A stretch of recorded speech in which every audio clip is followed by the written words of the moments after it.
Selamat pagi teman-teman.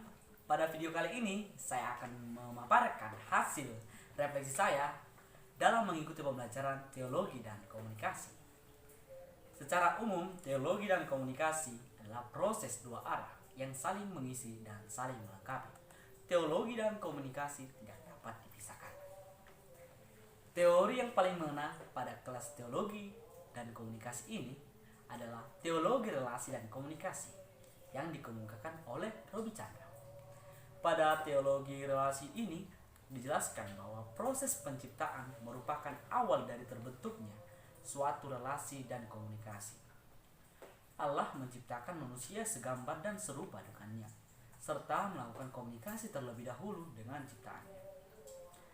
Sehingga memperlihatkan secara jelas adanya relasi yang sangat dekat dengan ciptaannya. Dan melalui komunikasi juga mempertegas keterikatan hubungan antara Allah dengan ciptaan. Dari relasi dan komunikasi ini juga membentuk suatu persekutuan atau komunitas yang membangun kesatuan dalam diri Allah. Namun, ketika pada kejatuhan manusia dalam dosa menimbulkan relasi yang renggang atau rusak antara manusia dengan Allah. Akan hal ini diperlukan suatu pembaruan atau proses rekonsiliasi guna memperbaiki relasi yang rusak itu. Allah ingin menjalin hubungan yang harmonis dengan ciptaannya, sehingga Dia mengutus Yesus sebagai pelopor rekonsiliasi.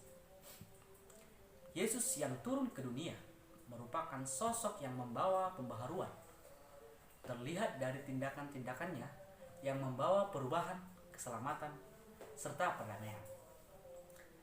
Rekonsiliasi ini juga membuat relasi Allah Tritunggal, manusia sesama menjadi lebih harmonis, serta terbentuknya komunikasi dan komunitas yang rekonsiliatoris, yaitu yang dapat memberikan tempat bagi orang lain untuk ambil bagian, serta adanya sikap keberanian sekaligus kerendahan hati, serta saling belajar dan saling menghargai guna mewujudkan kedamaian.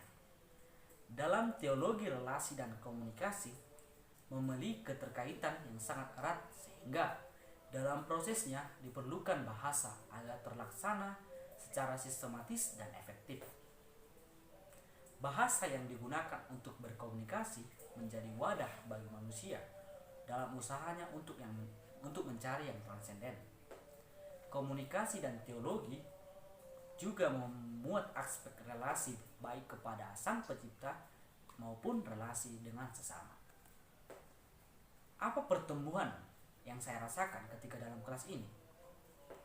Bagaimana kelas ini membantu saya dalam jalan menjadi calon pendeta?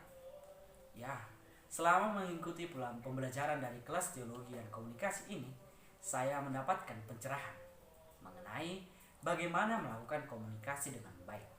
Sebelumnya, saya melakukan komunikasi dengan memaksakan isi pikiran saya tanpa memikirkan bagaimana keselarasan pemikiran saya dengan orang lain. Saya juga melakukan komunikasi hanya bertujuan supaya pesan saya tersampaikan, meskipun pesan itu tidak memiliki makna. Sikap komunikasi seperti ini yang melekat pada diri saya.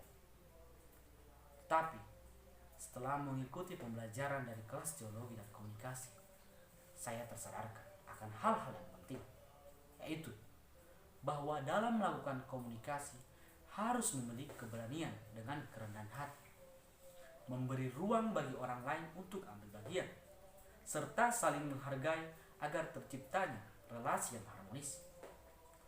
Komunikasi yang seperti ini menyadarkan saya akan konteks Indonesia yang plural atau beragam.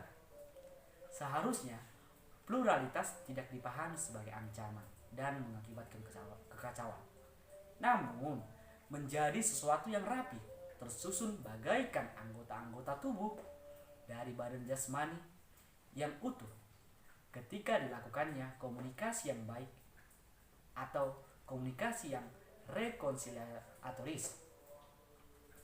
Materi yang disampaikan dari kelas teologi dan komunikasi ini memberi sumbangsi bagi saya yang nantinya akan melakukan pelayanan di gereja dan diperhadapkan dengan berbagai jemaat.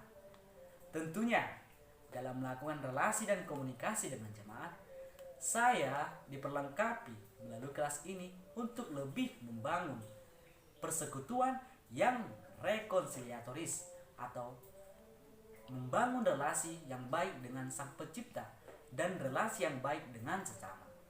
Dalam pelayanan, pastinya saya akan bertemu jemaat dengan berbagai usia, berbagai kondisi, dan latar belakang yang berbeda.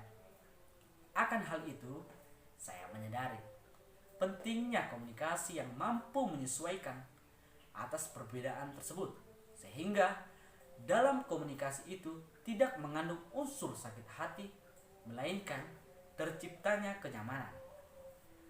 Dalam kepemimpinan saya sebagai pendeta di gereja, tersadarkan untuk peka terhadap permasalahan yang sedang digumuli negara. Gereja seharusnya ikut dalam penyelesaian permasalahan itu dengan memberikan sumbangsi pemikiran, keputusan tanpa ada intervensi dari pihak-pihak